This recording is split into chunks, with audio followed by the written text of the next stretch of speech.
iNcontroL against Artosis debate, and keep going back and forth. That'll be easy.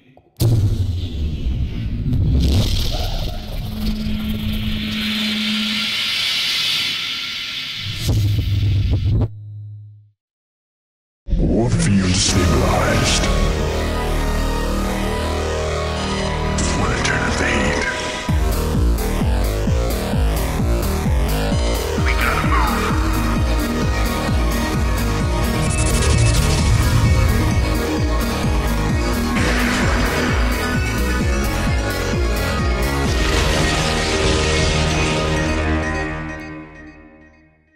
It's going to be the start of the game. Just for iNcontroL music, guys. So it's going to be guys. Can't download it. There's wireless here. Slasher, sit down. You're messing everything up, man. Anyways, welcome to PAX, guys. This is State of the Game. I'm JP McDaniel. Right here, of course, is Artosis, iNcontroL, and djWHEAT. Round of applause. And of course, Day9 cannot be here. He is on his deathbed somewhere in California. I'm sure he'll be doing a daily tonight, though, for some reason. But go watch that. We wish he was here, and we wish he gets better. But guys, it's PAX. I want to know how your weekend's been. So, Dan, what have you been doing this weekend? I've been working over at the Kingston booth. I'm sure I saw a lot of you there. I see a lot of familiar faces. It's been great. Jeff has been playing people. Make sure you guys go check that out again today. He's still playing a lot of people. Jeff, I mean, I heard someone beat you on Reddit. What's going on, man? Yeah, actually, I'm waiting on all the 7 other threads. I've lost 8 total games, so I'm waiting. You guys got to make those threads, but been having a good time. It's kind of funny, like when Justin Wong does the booth, or I guess Machine did it at CES, and then one of our Counter-Strike guys does it. They come back and brag about how many nerds they slayed in a row, like 50 or 60. I don't get to make that claim, but I think it's more fun to like do 8-minute motherships and recall all century rushes against your best friend JP. Yeah. Yeah, I know. You like that fun, Jeff. You like that fun. Oh, right, JP games. Those were fun too. Yeah. But it's just been a good time. It's a really nice opportunity for people to kind of play StarCraft in an environment where a lot of people are watching, which I think is pretty cool. And of course, having Artosis commentate your games might be a little bit nerve-wracking as well. So, I mean, it's just an awesome experience. You guys should check it out. Big shout out to Kingston for even making it possible. I think a shootout with StarCraft at an event like PAX East is a pretty amazing thing, so I'm pretty excited to be doing that. Yeah, Kingston actually is one of the best sponsors, really, for esports. I mean, it's awesome that you guys were able to kind of get off work to be here. So, really go check out the booth, guys. Jeff will be there later today, and I think Artosis might be there for a couple minutes after this. But what have you been up to? I know you're working the Twitch booth over there. Twitch has a booth here, which is totally cool. First time Twitch has done anything like that, and took a unique approach. Hold on, wait. Gun Run, stand up. Hey guys, this is Gun Run. This is the guy that saves esports. Yeah, Gun Run, little known fact, he is at every tournament. He travels more than any pro gamer, and he fixes every single stream. So, I mean, really. But give it up for him. Seriously, he's... So what we had going on is we had different streamers from Twitch just come in and sort of occupy an hour. That allowed me to sort of steal up some time as well. We did I did a live on 3 on Friday, live on 3 with Slasher yesterday, which is more like a Q&A. And then I did a how-to stream, which was amazing because I got so many responses like, oh, this is what I needed. I wanted to know that. I think I take some of that information for granted, partially because of this guy over here helping things out, but a lot of people just kind of wanted to soak up that knowledge. And then just kind of been, hanging out with you guys. Happy birthday, Artosis. Happy birthday. 200 years old, people. There he is. I like it. We're getting old. Yeah, I like this guy here. I'm going to be almost as old as you soon. And this soon. I don't think it works that way. I'm putting myself in stasis tomorrow, Artosis, just to wait. But then also, at the party last night, I got a chance to be that guy as we left the hotel room while the GSTL was taking place. It was 2-1. They just called out MKP, and I was that guy in the middle of the party. Oh my God. It was amazing. So I've had fun at PAX. Awesome. Well, let's just jump straight into that. We're going to be talking a little bit about IPL, and I mean, we're going to spoil some of the results. We apologize for that if you guys haven't been able to watch it. But one of the biggest, like, I guess, news things to come out of IPO was Scarlet. Have you guys been keeping up with this at all out there in the crowd? Yeah, so Scarlet, who did she beat? She beat, like, She beat Oraz, she beat Terry. Took a game off Boz, Yeah. Bumblebee. Just insane results from someone that really no one really knew about. So I wanted to talk about this. Jeff, for someone to do that in a tournament, it's probably one of the best runs for any unknown player since StarCraft 2 came out, right? It absolutely is. And I mean, I think the true magic of it, and I'm actually nervous because I don't even know how to approach this subject. There's like so many bear traps in this one, but yeah, I'll be that guy. That's why I went to you, Jeff. That's why I went to you. It's a really important event for StarCraft 2 in particular. I think StarCraft in general has been around for a long time, but if we were to sit here and think back to a person like Scarlet, who is transgender, to do something this amazing on that stage, unsponsored, outside of a team, it's just absolutely stunning. And what I like, this is such a unique and awesome opportunity for our community to rally behind that kind of a person and celebrate not only the success, but also to be a really cool and mature community that's like, and I'm also really happy that you did it for, you know, what you represent as well, what you are as a person. And I think that's really cool. So I've been actually pretty proud of the community too, because this is an opportunity for a lot of people to be big trolls, but those people are getting put down pretty quick, getting muted. Yeah. And then what's really being celebrated is the good subject. Yeah. Reddit was surprisingly good about it. I was I was very fearful of checking that website. It's like your 7-foot toddler like riding the bike for the first time, and you're just watching it like teeter back and forth, like don't. Yeah. Don't. Yeah. It was 7-foot toddler. But the results alone are amazing. Like if some people were trying to be like, well, you know, like if some no-namer did this, we wouldn't be talking about it. No, shut up. Actually, that's pretty amazing. So the results alone, amazing. To do it as an unsponsored player, pretty cool. So I really, I'm actually I can't wait for the team that approaches Scarlet and is like, hey, how are you doing? Like, what's up with you? Once she started winning, I was like, I wonder if the team managers are probably just sitting around her watching her constantly. EGs probably have to approach her, right? What? Why EG? No, it's like, I mean, everyone had to approach her, but I'm at PAX East. Yeah, I don't know. I mean, she's actually always done really well on the ladder. And if she can turn those results into tournament results, as she has, I mean, there's no better people than the ones that she's going to face and play. Yeah. And she's doing that on like a crappy laptop that she doesn't even stream with. And I mean, if you put her in an environment where she's able to train and really excel, who knows? The sky's the limit. So yeah. Artosis, do you guys have any thoughts about that? It's great. I love seeing a player that no one even knows. I had no idea who Scarlet was, and for her to beat so many players, it's great, and I hope that she keeps it up. I mean, we need more people like this coming out of the woodwork, especially in America, because our scene is actually really weak compared to the rest of the world. Jesus, can't believe I don't care if every someone time, has, guys. Yeah. Every time. It, you know, with a run like that, it's like, I don't really care if someone has a penis or a vagina. I just want to see good StarCraft. And, like, the games are amazing, you know?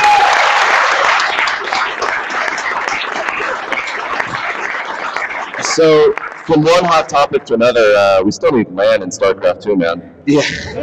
God damn, that's annoying. Jeff, why don't you kind of explain the situation? Were you able to catch the games last night? Were you watching them? So explain what happened last night between Marine King and Parting. Well, I mean, first and foremost, to tackle the monocled nerds out there that are going to clarify on this one, David Ting actually came out and said that LAN wouldn't have saved this situation. Right. To which I reply, like, who gives a shit? Like, even if I think if we can make the argument that we should still get LAN, let's do it. So he said, like, the computer crapped out, which I thought was nice of David. So basically, he was saying it's not Blizzard's fault; it's our fault.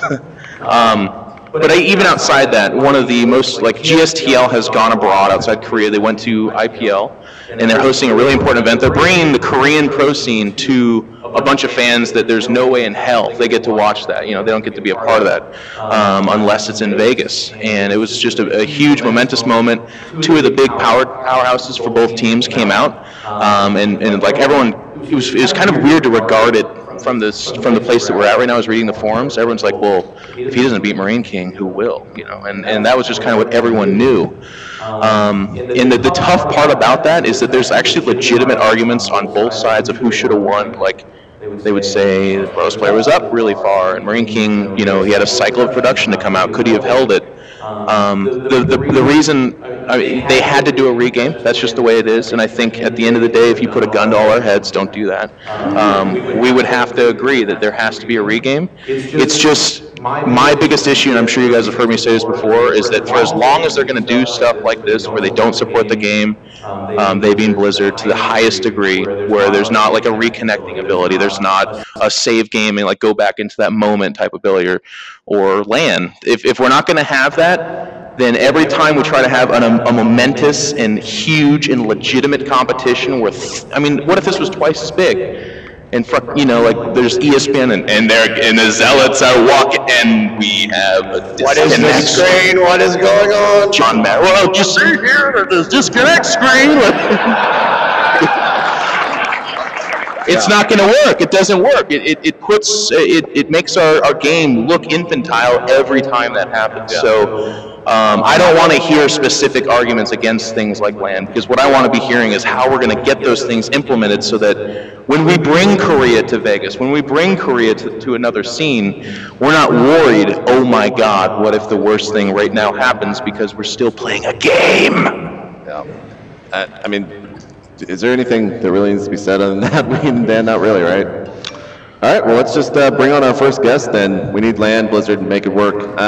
First guest is going to be Kevin Lin from Twitch TV, the COO. Give it up, guys. One of the reasons why...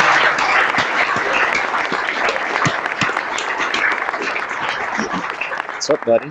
So, Kevin, welcome. One of the reasons why we're actually here, why esports exist, is basically because of Twitch TV and the work that this guy has done. But I want to know how it all started out, because from what I've heard, Kevin, there's kind of a funny story involving some weird things. So tell me about how Justin TV started. Sure. So we started Justin TV about 5 years ago. We actually just hit our 5-year anniversary last month. We started about the same time Ustream and Livestream started, and at the time none of us really knew what we were doing. Livestream kind of took the white label approach, we kind of took the generalist approach, and how many people here have heard of the Jonas Brothers? So we put your hand down. Everyone. Yeah, right. Well, right. I should have phrased it differently. We had no idea who they were, but they called us and they said, "Hey, we're going to use Justin TV. We're this upcoming band. Do you think that's okay?" And we're like, "Of course it's okay. That's great. We want musicians to use the site." And they come on, and 15,000 people sign on to watch these guys, and the entire site takes a crap and just doesn't work. And we're like, what just happened? Wait, I owe the Jonas Brothers for streaming. Hold on. Wait, just wait. Hold on. And I'm quitting StarCraft. Are you saying if the Jonas Brothers played StarCraft, you'd shove them? Yes, that's exactly what I'm saying. Fair enough. So, what was that?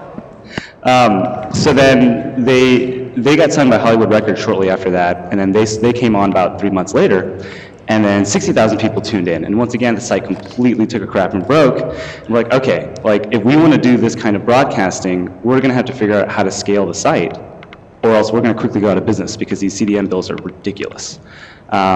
And sure enough, we started buying infrastructure, we started scaling the site so that we could actually support broadcasts of this size. And by the third time around, we were like, we're totally ready. We got this. And 150,000 people tuned in to watch the Jonas Brothers before they launched their 3D movie experience, I think. And once again, everything broke.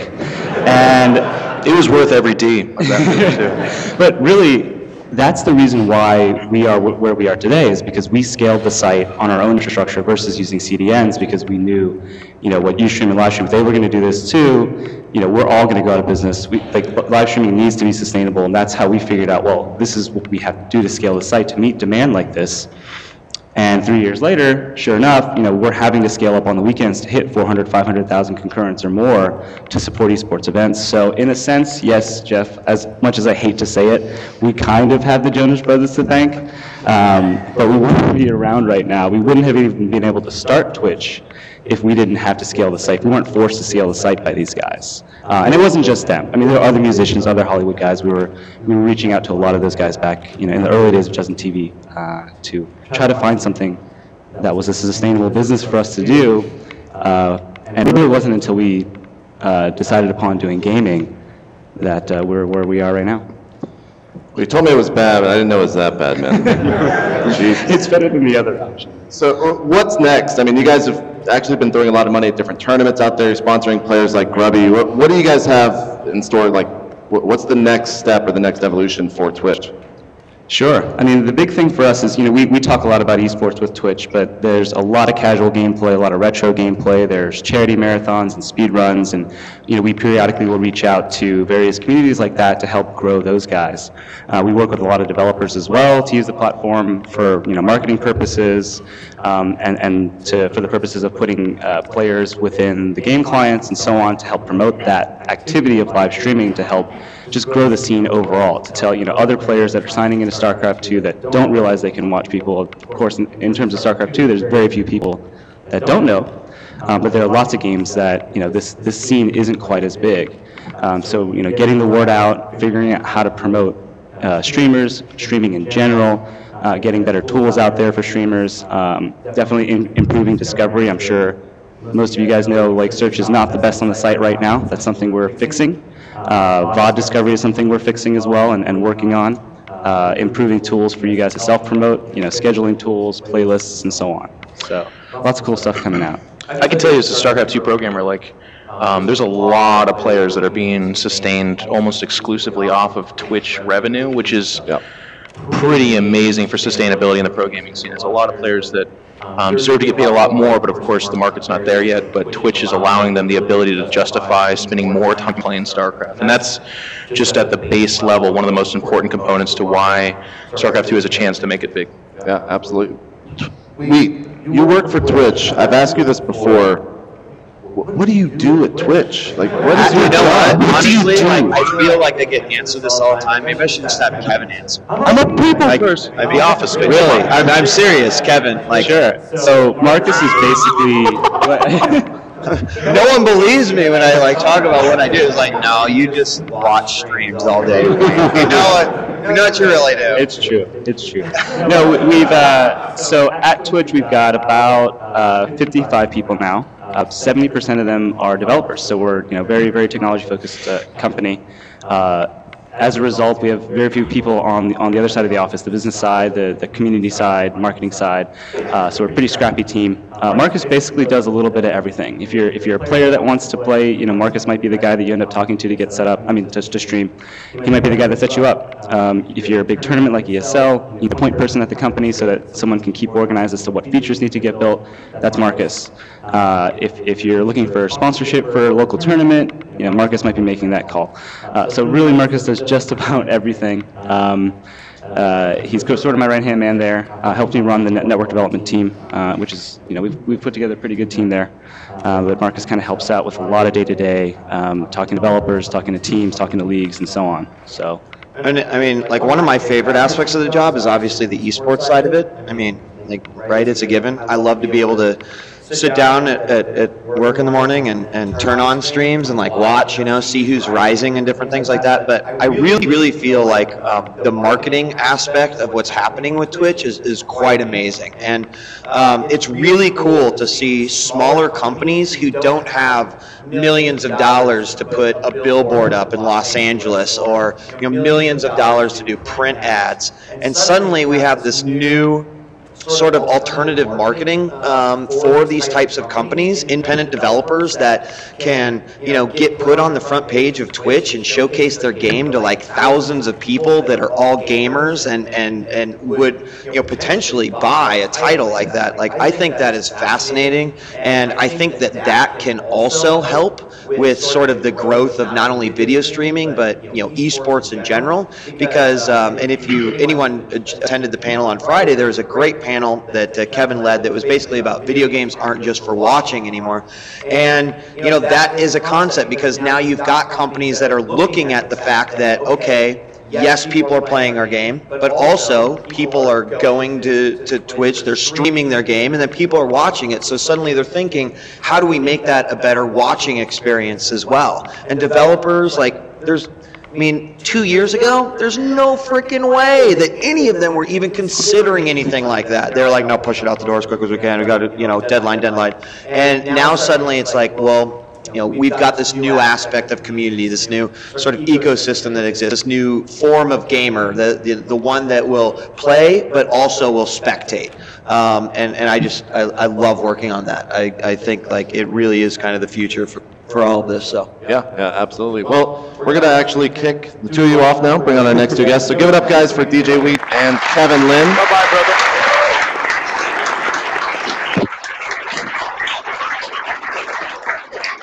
And now I want to invite Mark Mann from the Mad Cats community and Brad Shoemaker from Giant Bomb. Give it up, guys. Woo!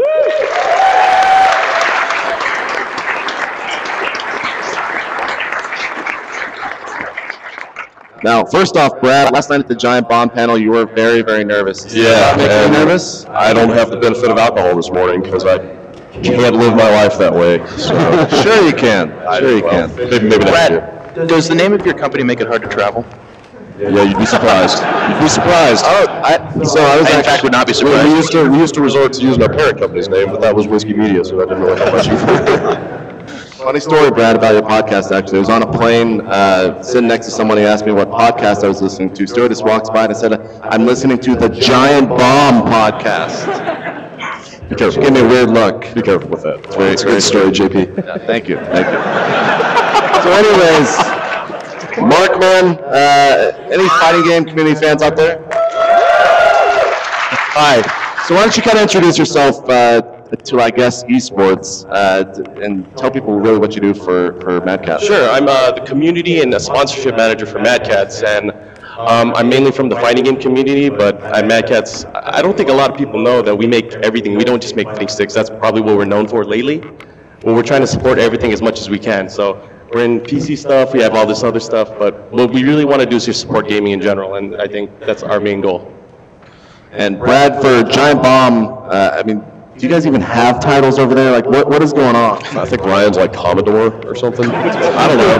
Well, now we're in a corporate structure now, so yeah. We're all like senior editor and editor-in-chief and stuff like that, but we all specialize in dumb shit, so. Yeah, that's a fun stuff to specialize. So the reason you two guys are on the podcast is fighting game community actually is, to be honest, State of the Game's never really gone outside StarCraft 2, but I felt like, we're at PAX, we can kind of bridge out, even though Jeff was probably not very for this, but, well, so we're not talking League of Legends, Jeff. Was that an attack? What? What? For this?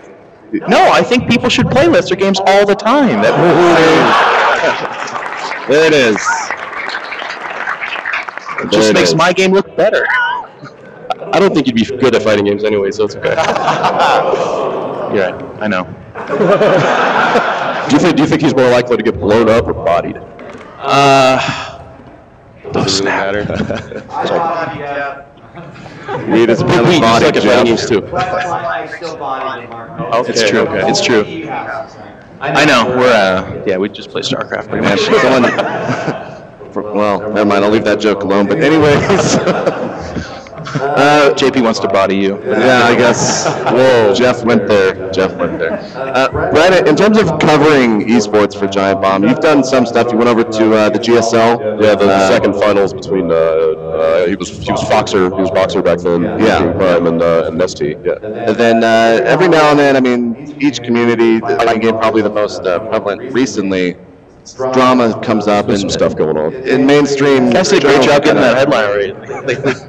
mainstream journalism kind of covers it, but outside of that, we don't really get that much love. So from your perspective, I mean, what do we need to do, and why is it not covered that much? It's a tough problem to solve, and I think about it a lot because I'm just a fan and a consumer of competitive StarCraft. I mean, I love the game, I love playing it, and consequently, I love watching it. But like the question that I haven't come up with an answer for yet is how do you get people who don't already play the game to be interested in it from more than a superficial perspective? You know, if because I play the game, but because I'm not great at it, I can appreciate the feats of kind of manual dexterity and high-level strategic thinking that these players are pulling off in every pro match. But people who don't have that understanding, that base understanding of the game, how do you bring them in and kind of make them see that? And I haven't come up with an answer yet, but I want to figure it out because I would love to cover this stuff more. Jeff, you going to say something? You good? I had a joke, but I'm doing too many here. I was trying to set him up. Now, Mark Manning, the fighting game community, most recently the Brazzers sponsorship for L.I. Joe. Before that, the weird sexual thing with the it was so like it's a weird time. The game was hard.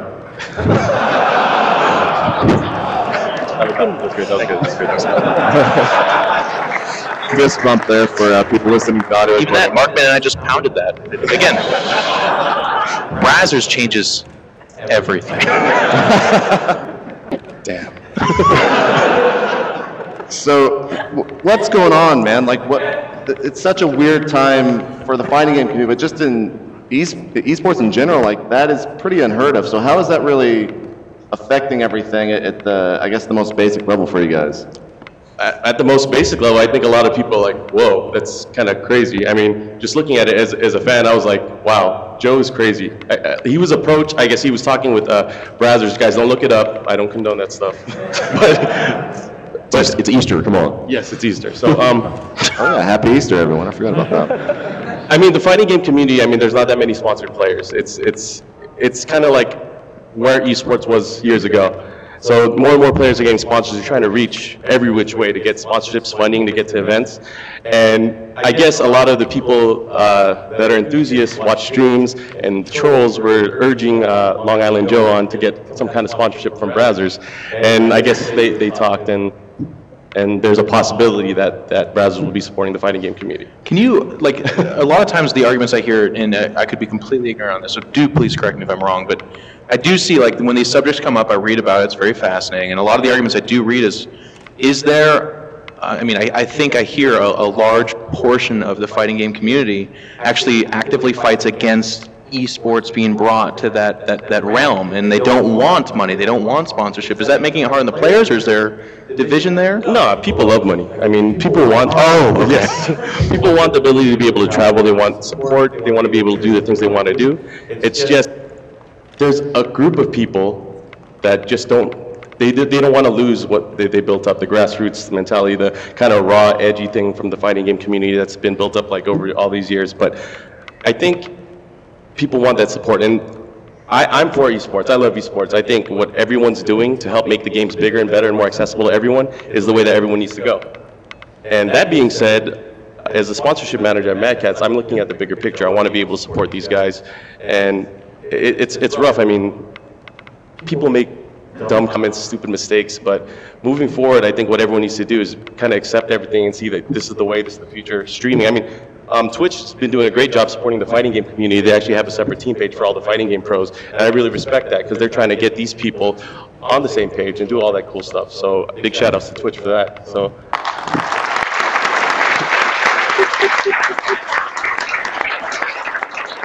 Now, what I just really want to see is those players get the support they need, because I mean, other than like the big names like Daigo and Justin, there's not really anyone that's sponsored at that level. Right. And Brad, did you guys cover that? I mean, the Brazzers stuff? Yeah. I don't think. I mean, Patrick was pretty deep into the kind of cross assault rut stuff. Yeah. You got to give that a full spread, Brad. Come on.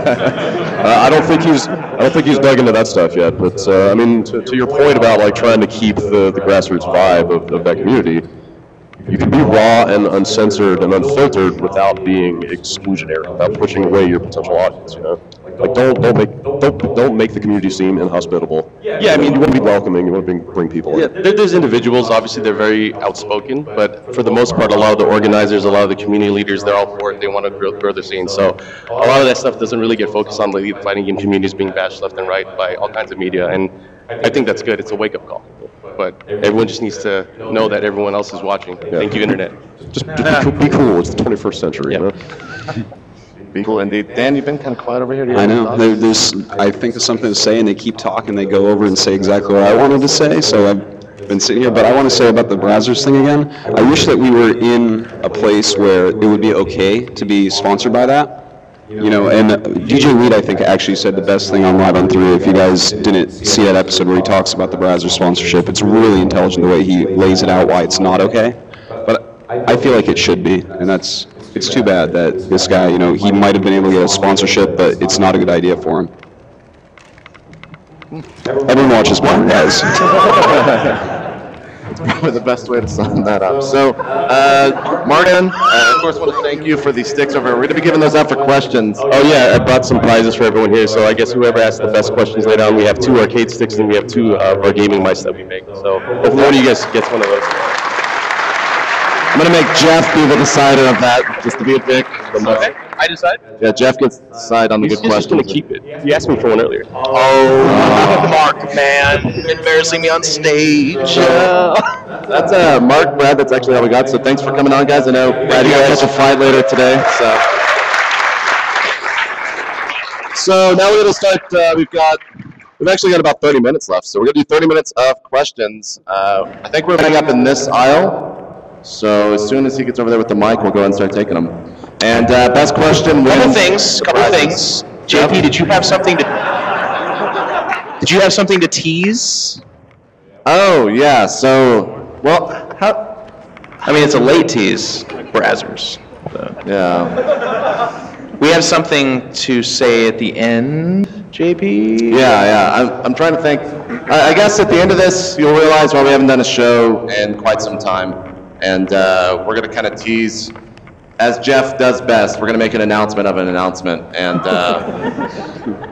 with that, you'll kind of understand where we're going. And it's only going to be better things. Brad's here for a reason, basically. So let's go ahead and take some questions. Wheat, I don't know why you're making fun of He wants one of these sticks, man. They're really good. Yeah. But they are good. They are good. But last night during the GSTL, when the game went to crap, and parting versus MKP, there was this really, really, really awkward 10 minutes that happened between Wolf and Caldor. And I felt like it would have been the greatest moment to actually have a discussion right then and there to address what was happening and why it was happening. But instead, we sort of got a recap of what was happening in the game for like 10 minutes.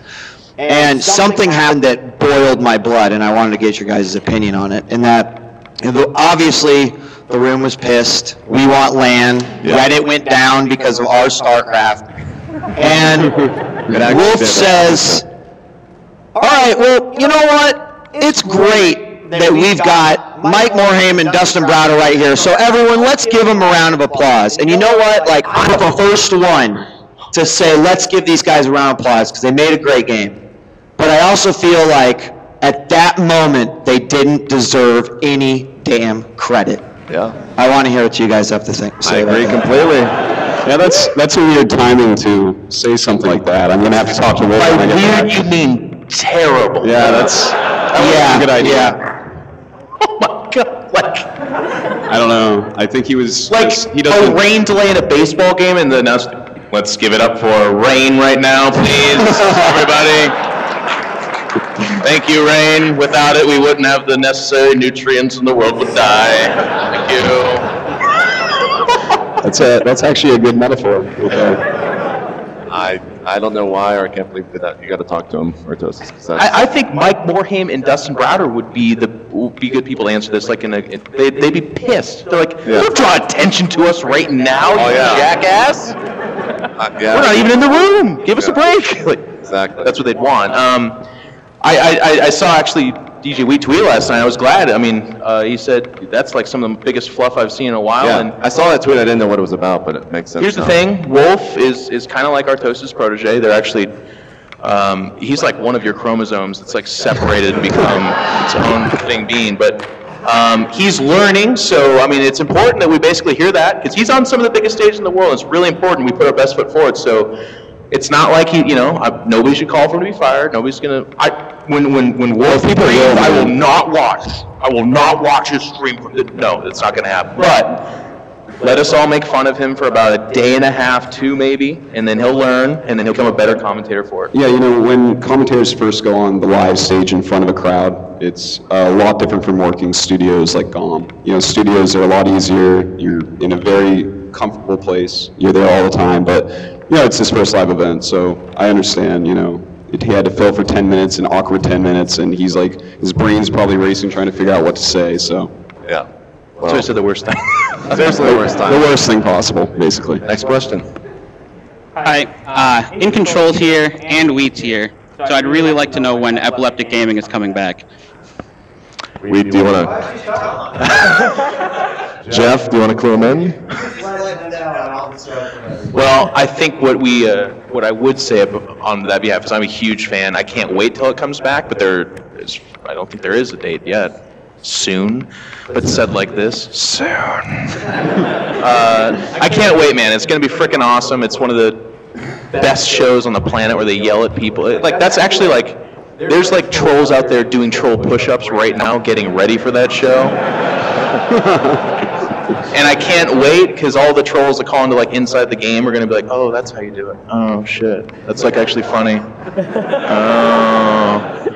I was just going to ask a really rude thing and then snicker. So I'm excited. I can't wait. We don't know, though. All right. Next question.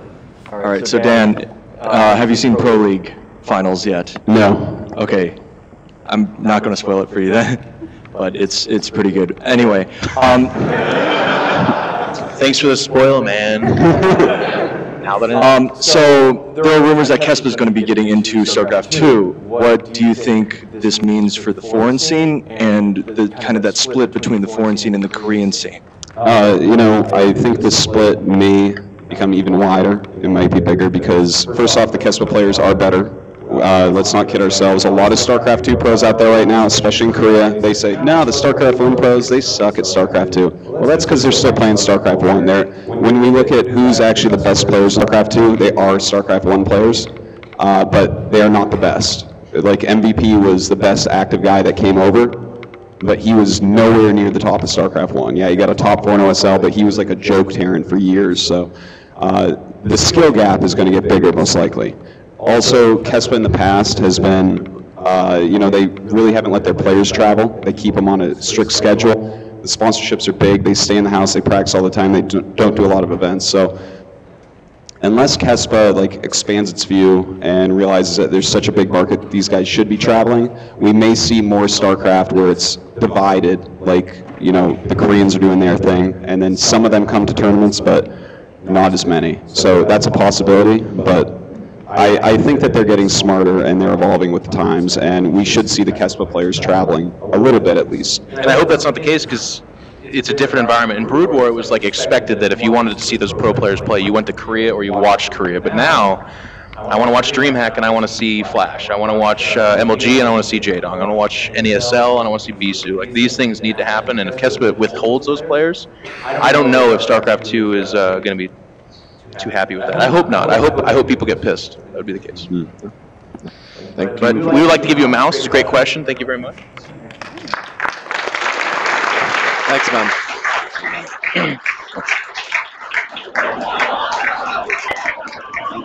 Get your ass back here. I have a bad history with handshakes, man. I don't take that lightly. Thank you. It's okay. Apparently he gets it according to his shirt, but I need to give me one of those. Next question, please. Hey guys, I got a chance to pick Dan and Jeff's brain yesterday, but I had a question about when Dan brought up the American StarCraft 2 scene. It made me think of you know, the American scene with relation to the rest of the world. And I know you guys travel a lot more than probably the rest of us here. So my question was regarding the community support and I guess I know Blizzard is an American company, and I'm guessing Twitch. And if you look at Jeff's shirt, he has a lot of American sponsors on there. So how do you guys feel about the community and the support that StarCraft 2 gets from the United States compared to Europe, Korea, Asia? Well, it feels like the U.S. fan base is probably my favorite. There's so many people in this country that love to watch it and are really supportive. And I mean, look, every event, there's so many people here, and this is like early Sunday morning at PAX. Shout out to you guys, man. This is awesome. Thank you very much. Yeah, and it's Easter too. Guys are awesome. But yeah, it's a huge fan base, and a lot of people here watch it. It feels different when you come over here, and the Koreans have said that countless times. The fan base just feels different. The people over here are so passionate about watching it. And actually in Europe, when I've gone there, they've been like that as well. So I guess it's really Asia versus over here. Korea doesn't really feel like that yet. So I love the fans over here. All right, as a follow-up question, do you guys think that the fact that Europe and America have such strong fan base will translate into higher quality players coming out in the future? It's just a part of, it's just a necessary facet of the overall machine. Like if there's not people who are so fervent and I mean, we have freaking bars being taken over by people that want to watch StarCraft, which shout out to Boston StarCraft tonight, please. And that's, it's in Forbes, it's in Wall Street, it's in papers. I mean, those are the ways that people, just by getting excited about StarCraft, can actually help make this more legitimate. And the more people are starting to be like, wait, they're that excited about that? Well, why am I not investing into StarCraft? Why am I not sponsoring players? That's how it happens. If there's people that are very passive and just like, yeah, I like watching StarCraft, but I also like colors, and that would be, it just wouldn't happen. There's not like a boardroom of madmen and women that are just like, let's invest in things that people don't care about. Like, it just doesn't happen that way. All right. Thank you for the question. Hey, my name's Jeff. I'm from Canada, and I'm a really big fan of you guys. I love watching the show, listening to it when I work. I really enjoyed seeing Jeff and Dan out on the floor today, and the other days that they've been there. But it kind of reminds me of like the ultimatum from Space Jam, where he's working with that. Are you guys enjoying that? You seem kind of worn out sometimes, but could you talk to that experience a bit more? The experience of like interacting and stuff? Working with Kingston and working specifically at conventions like this. Oh yeah. I mean, I'll let Dan talk too. I mean, obviously this is his first time. It's kind of cool. It's interesting, Brazzers, but for me, it's an amazing opportunity. Like, it's unfortunate it fell on the same weekend as IPL. Obviously, as a competitive player, I feel kind of awkward because it's a little bit like, people have already asked me questions like, are you going to be more of a commentator, or are you going to stop playing? And this obviously doesn't doesn't help that image. But the bottom line is any opportunity. I feel like I want to do the best I can to represent the game I love and the people that I love. And at PAX, 70,000 people roll into a town of 400,000, and that's something that you cannot ignore. And PAX in the past has not been too keen on competitive gaming, so for StarCraft 2 to kind of break into that bubble as well, it's just, if people can look back and look at some people and say, wow, you actually helped make that a big deal, I would be thrilled. I would be thrilled to be a part of that. So to interact with the fine folks of Boston, down at the park, yeah? Yeah, give it up for Boston. Let's go. Okay. That's pretty good. Then I'm thrilled. But I think you're right. What was the Space Jam ultimatum? In Space Jam, the movie, the basketball player, when the aliens want to capture him, if he loses the game, he would be forced to go on this other planet and be forced to play against people who are paying to play against him for like the rest of his life. Yeah. Yes. Maybe it's the name Jeff, but we come up with amazing analogies. Absolutely. I appreciate you. I don't even know how to answer that. Like, I think I did. So yeah, Dan. Yeah. That last part I'm not sure about, but For the rest of it, it's really cool to actually come down here and have esports going on in 2 locations in America. It's like almost overkill because, do you go to IPL or do you go to PAX? And well, not everyone can just fly out and watch IPL. So I'm actually really happy to be here. It was my first time doing like a booth type thing. It's actually a lot of fun. Oftentimes I go to these events and they chain me to the desk, and I never get to really go out and meet anyone or talk with other StarCraft fans and stuff. And it's kind of sad, but here I got to experience the whole thing a little bit more and just kind of have fun and shoot the shit with people. I really like it. Thank you so much, guys. Thank you. Hey, do you like a mouse or do you like a fight stick? Fight stick would be. Oh, cool. Thanks, man. Thanks, man. Hi. It's a nice shirt. More handsome. Question specifically for Jeff, really. Last year at PAX East here, around the same time, back at a time when MLG, still had enough floor space for its venues, you got to state your involvement in kind of growing the American scene with the NASL. I can't remember if it was announced at that time or not, but you were big on how you're going to grow the American scene. Over the course of the past year, knowing how things have gone with you in the NSL and with the American scene in general, or even just the whole Western scene, how would you reflect on that? The growth in the Western scene? Or just how the NSL went for you, both. I'm sorry, one more time. How has the Western scene changed? Oh, okay. Past Yeah. year? Sorry, my brain's probably the one that's actually not working right now. It's thrilling, actually. I think it's an interesting dichotomy, too, because we don't have enough time to talk about this, but hopefully we can remember to talk about this. But like 2011 and 2012, 2 very different years. 2011 was the year of everything's on the up and up, and people are so thrilled and like throwing wads of cash at StarCraft because it just feels like it's just going to shoot into it, into the sky and do great things. In 2012, it's a little bit more of like a step back and like the claws are coming out. It's a little bit more business oriented. It's like, okay, how are we going to make this actually work? We can't just throw cash at this. We have to reinvent ourselves. I mean, think about that and look down the line at all the leagues and the different things they're doing and the trimming of the fat, the thinning down, and the really hardcore stuff that's going on. It's exciting to me because I really get like that's how it's going to happen. It was never going to be this giant like. I was going to say explosion, but then a Brazzers joke came to head. It was never just going to be this momentous like upswell of growth, and then we like. Yeah, that still works. That just kind of served itself right up, actually. So I'm excited about that. But as far as like reflecting back on the year, I would never imagine. Like I remember Dan and I and Idra and all of us on Media Event, like Dan used to actually, I shit you not, duct tape his microphone to his face, and he would, and that's very expensive. And the best part of Vent was when he took it off because he left it on, like you'd hear, like, that was Dan getting off. Damn.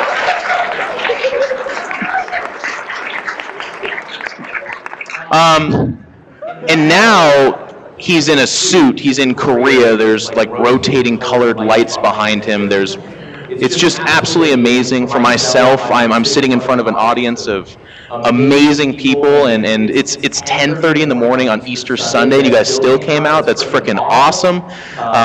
And we're talking StarCraft. Like I never would have imagined that. So I am absolutely thrilled, and thank you so much for asking that question. Anytime I get a chance to gush about how happy and where we're at, it's a worthwhile time. Thank you. Thank you. Hi. I kind of have a two-part question. It's so traditional sports, I think one of the major things that people really like about them is one, that they're team-based, and two, that at the end of the season, this is the best person or this is the best team in the world. And for StarCraft, like at the end of a year or a season of a league or something, I have no idea who the best person in the world is or who the best team in the world is. And there's some of the team events that are kind of starting up, like the EG Masters and the team attacks and those sorts of things. So I guess my question is, one, do you think that something like that could happen for StarCraft where there is a grand finals, like whoever wins this is the best person in StarCraft, and do you think that would help? And also, do you think that the team sort of stuff is going to become more popular, and do you think that would make StarCraft in general more popular? Real quick, I think it's because I have the monster juices swirling through my brain right now, creating great ideas. But what he just said, What if you took the champion of every GSL for the month, and at the end, like the last month, you had a tournament of champions determine the one best guy?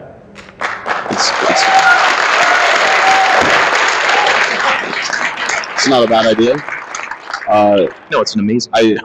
I really wish that we had more of that. To speak to the two different points, the best team, I would love to see more team stuff, but without cross-server play. Cross-server play sucks. I don't even want to watch games where Koreans play on the American server. It's terrible.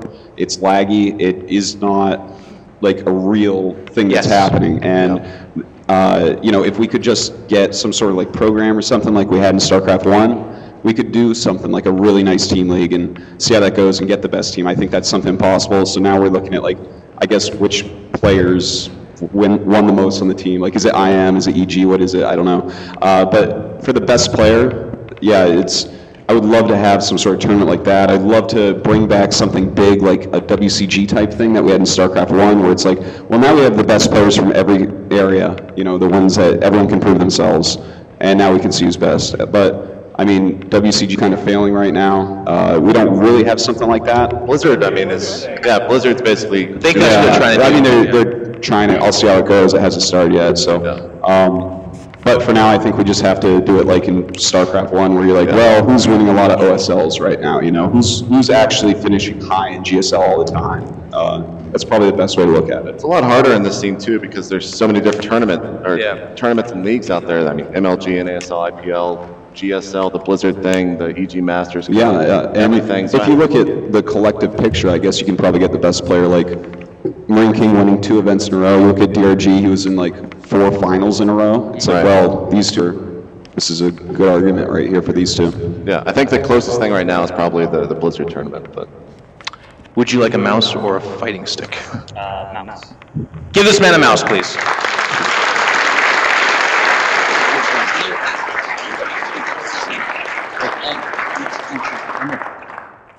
Hi guys, my friend with the Smurf Poop Feast wanted me to ask, because he had to go off to a tournament, he wanted me to ask, where do you guys see StarCraft in 20 years, and where do you see yourselves in your respective positions in 20 years? 20 years. Look at Dan. Well, in 20 years, I already know what answers.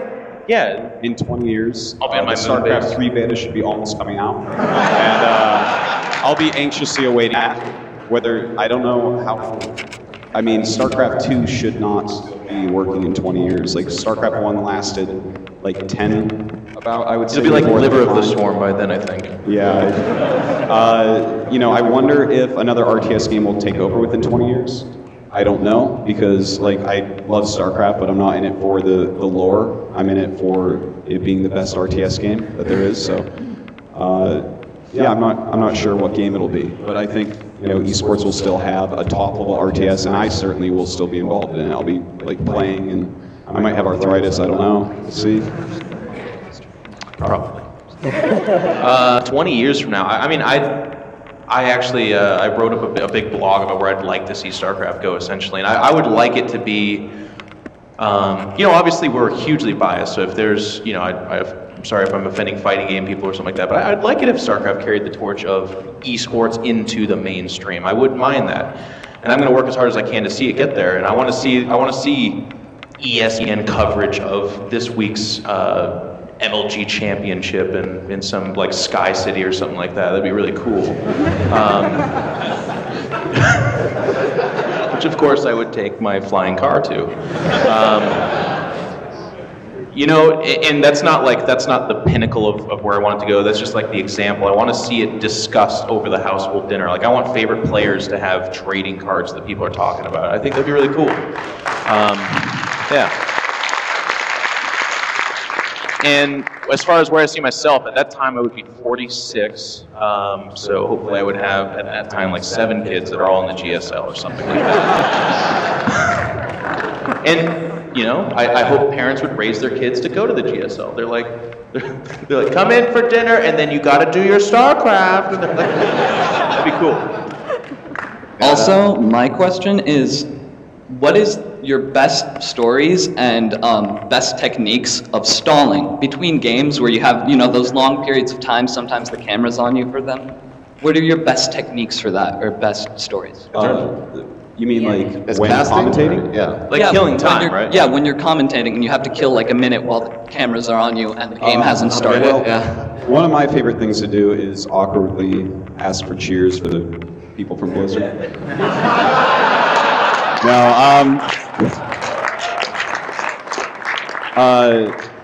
I like to just joke around with Tasteless.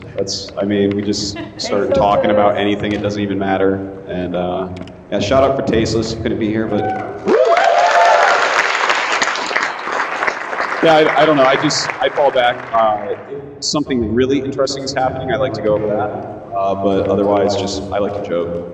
Yeah, I think joking's probably. Me and Wheat did an hour and a half at MLG filling for Dallas. When all that shit was going on, that was terrible. Any stories? I can't. It just came out. I'm sorry. What about story-wise? Like any good stories from? There's a lot of stuff that happens when they're showing the crowd or showing the players, and the casters are talking, but we're also doing like hand signals and writing stuff on paper and trying to figure out what to say next. So there's a lot of that you don't see on camera that you probably glad you don't see on camera. Yeah. But Jeff is a player. I mean, you guys stall. It's kind of a technique actually to sit in the booth, and there's some players that will actually stall and kind of draw things out, right? Ours isn't quite as funny. It's more nerve-wracking. Like I actually got to play Lucira at one of the MLGs last year, and he was having keyboard difficulties, and it went on for like an hour or something like that. The whole time you're sitting in the booth trying to think of anything but the fact that you're paused at a moment when his lings are running into your base. So I was like, sitting there, it's like, man, what will I do when I get home? And there's like, I'm like looking out of the booth at 8,000 people or something like that. So I'm just like, it's really weird. 8,000 people watching you do something awkward. Brazzers. I can't even imagine. I'll stop. I'm sorry. Thank you. All right. Thank you, man. So there have been rumors spreading around that Idra is now an antagonist in the final mission of Heart of the Swarm. Can you guys confirm or deny?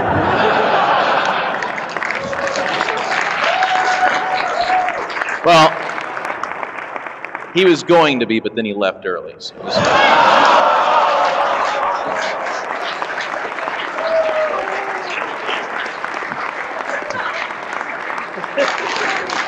Good question.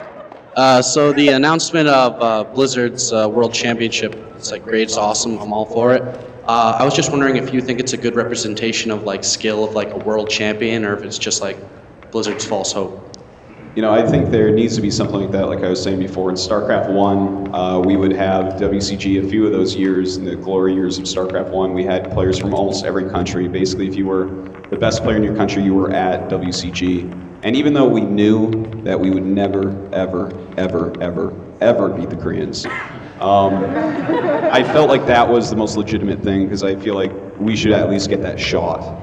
Because, you know, a foreigner couldn't even go over and try to qualify for OSL. It's like against the rules. So, yeah, I think it's really important, really needed, and I think that's a good way to find out who the best is.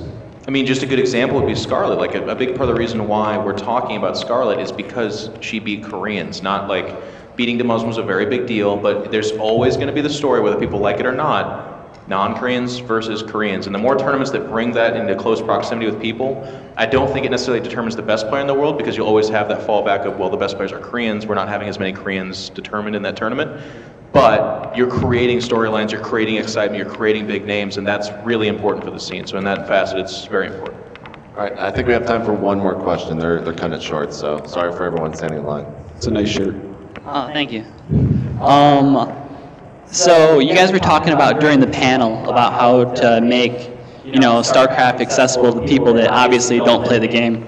And all of you guys being casters, along with we, and to some extent Gunrun, do you believe that maybe broadcasting APM more in like practice environments, like if I'm trying to explain StarCraft to my mom or a girlfriend or just a friend that doesn't know it in general, like the thing that really draws their attention is I'll say, oh, this guy has 180 APM, and then I'll explain what APM is. I'll say every click is a mouse stroke and all that sort of stuff. and then I'll explain that they practice for 12 hours a day in the house and stuff. And I don't think that in casts it's not really broadcast as much as it should be. Like during state of the game stuff, you'll talk about it, but during like an IPL or an MLG or something like that, maybe that those two facets could really be more driven into the audience because people that don't play will be able to understand it better. I actually specifically said almost the same exact thing to Dustin Browder. I was talking with them about APM and why it needed to be changed back, and they almost changed it to what APM is in this last patch. They need to fix it with that silly Blizzard minutes and stuff, though. Why would you measure minutes wrong? I don't know. But yeah, I feel like it needs to be there because that is such an impressive thing, because when we get like Flash over here and Jaedong over here, and I can actually say to a room full of people that might be some of them watching it for the first time, he is doing 450 different things every single minute on his keyboard and mouse. That is like an amazing statistic that really, it makes you perk up a little bit and be like, what is this? What is going on? I want to take I really like your question. I want to take almost a different spin on it too, because you're asking as broadcasters, and I'd like to use this opportunity too to give props to Artosis, what I'm about to describe, particularly. I think, was that weird or something? You're normally so mean to me, I don't know. But. You just got me like 9 emails by saying that, you realize? Positive commentating is something that's really, really important, I think, in StarCraft 2, and it's to what you're talking about. So highlighting like the really big and cool factors of players is something that is really, really good for the scene. More specifically, too, is like when players make mistakes, Artosis will take the sports commentator approach and talk about how like this is why they made that mistake and this is what they were thinking. Then he always gives a nod to like how difficult it is to play at that time. And as a player who makes a lot of mistakes, it's really important to really spread that and push it forward. I think commentators are the big flag bearers of StarCraft 2, and there's of course players that are outspoken about how upset they are about that, but that's just the way it is. They're the guys with the mics. So talking about APM, talking about like the more positive spin on why they make choices that they do, I think that's really important. And big shout out to Artosis for doing that, I think, better than almost anybody else.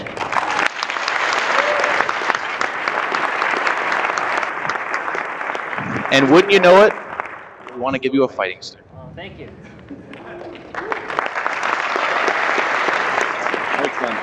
Thanks for coming out. So Jeff, I feel it's fitting if you do the announcement of the announcement. Do I get to say everything? No, I mean it's an announcement of an announcement, so you can't say everything. I'm really good at this. First and foremost, I think, and I don't think anyone would disagree with me saying this, State of the Game would like to apologize for being pretty inconsistent. Like, that is not something that we, like, laugh about or, like, another week. Ain't they gonna love that? No, we're really upset. We want to do that. It's really hard with our schedules, but part of the way we can make our schedules absolutely, I mean, like, State of the Game becomes a top #1 priority is to become really legitimate, and that's something that JP has done a lot of footwork for and worked really hard since we kind of went independent. So we have, and I'm so happy to be doing this, we are able to tell you that very soon we'll be able to tell you what this amazing partnership is. You can give them more than that. But we're going to have better production, I think we could say. We're going to have more coverage. We're going to be blasted on a bigger stage to more people, and this is a big door being opened and allowing State of the Game to perhaps, again, kind of push the good word of StarCraft a little bit further forward, and by a little bit, I mean a lot. Yeah. And we're really excited about that. And it also means more regular episodes pretty soon. Yeah. Basically, the contract says that we have to do 3 episodes a month, so you'll get that at least. We can't break that. Were you bought by Brazzers? No, we weren't bought by Brazzers. I guess the other tease is that it is a top 10 website on the internet, so it is a big, big, big deal. And that, I mean, can we say? It's just, we're going to be a big part of that. So, I mean, it's not just like you have to like go through 17 buttons and you find State of the Game in this back alley page where there's like Artosis in the corner. It'll be on the front page, each week. So it's awesome, and I don't know when we'll be able to talk about it. I just got cleared to tell Jeff actually about it on Friday. So he actually just found this out about 2 days ago. That's kind of how I guess, corporate this is going to be. But the show will not change. Nothing will change. That's why it's taking Oh, so that, long. yeah, that's something worth mentioning too. It's actually like a really cool partnership where we're still going to be the same show exactly. In fact, full disclosure, we've been talking too about like how we're going to make State of the Game better. We want to be more non-fluff. We want to make sure that we're giving you guys like really good content from behind the scenes. And of course, this isn't a pledge that I'm going to say exactly what I'm thinking all the time because you don't want that on the. Maybe we should just broadcast the Skype chat. So many gifts. Will you be able to fix Sean's cam? He'll probably just blame it on me anyways if I try. So, anyways, we're getting yelled at for time. So we do want to mention thanks again everyone for coming out, and also later today, starting at 3 p.m., the Barcraft Boston's going on at the Good Life Bar. I'll be there, guys. Come out and say hi, please. Yeah, so come out and see us. Thanks again, everyone, for coming out.